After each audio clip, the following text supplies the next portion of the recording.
મિત્રો, હવે આપણે ઘન સંખ્યા વિશે જાણીએ. તેની વ્યાખ્યા શું છે? ઘન એકની એક સંખ્યાનો 3 વખત ગુણાકાર. દાખલા તરીકે 3 લીધા તો 3 ને 3 વખત ગુણવાના. 3 ગુણ્યા 3 ગુણ્યા 3. 2 હોય તો 2 ગુણ્યા 2 ગુણ્યા 2.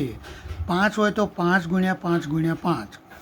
એકની એક સંખ્યાનો 3 વખત ગુણાકાર કરવાથી મળતી સંખ્યાને પૂર્ણ ઘન સંખ્યા કહેવાય છે. દાખલા તરીકે 1નો ઘન, અહીંયા તગડો આવ્યો એટલે 1નો ઘન બોલાય. 1 ગુણ્યા 1 ગુણ્યા 1 1. 2નો ઘન, 2 ગુણ્યા 2 ગુણ્યા 2, 2 દુ 4, 4 દુ 8. 3નો ઘન, 3 ગુણ્યા 3 ગુણ્યા 3, 3 તેરી 9, 9 તેરી 27. અહીં 1 8 27, 1 8 27. આગળ જોઈએ તો 64. 5નો ઘન 125 પૂર્ણ ઘન સંખ્યાઓ છે જે અસંખ્ય છે, મળ્યા જ કરે આપણને. જેમ જેમ આગળ જઈએ તેમ મળ્યા જ કરે. હવે ઘનમૂળ કોને કહેવાય? આપેલી સંખ્યા જે સંખ્યાનો ઘન છે, કોઈ સંખ્યા આપેલી છે, એ કોઈ એક સંખ્યાનો ઘન છે, તે સંખ્યાને આપેલી સંખ્યાનું ઘનમૂળ કહેવાય.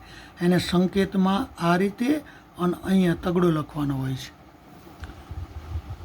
8નું ઘનમૂળ 2, 27નું ઘનમૂળ 3, 64નું ઘનમૂળ 4, 125નું ઘનમૂળ 5. ઘનમાં આગળ જોઈએ.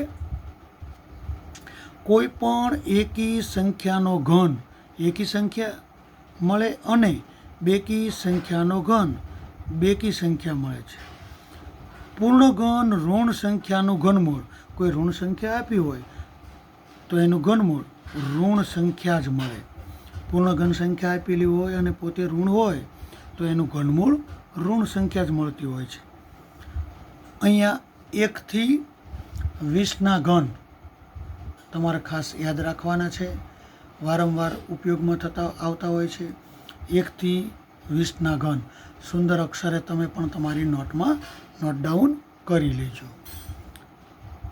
1 થી 20ના ઘન.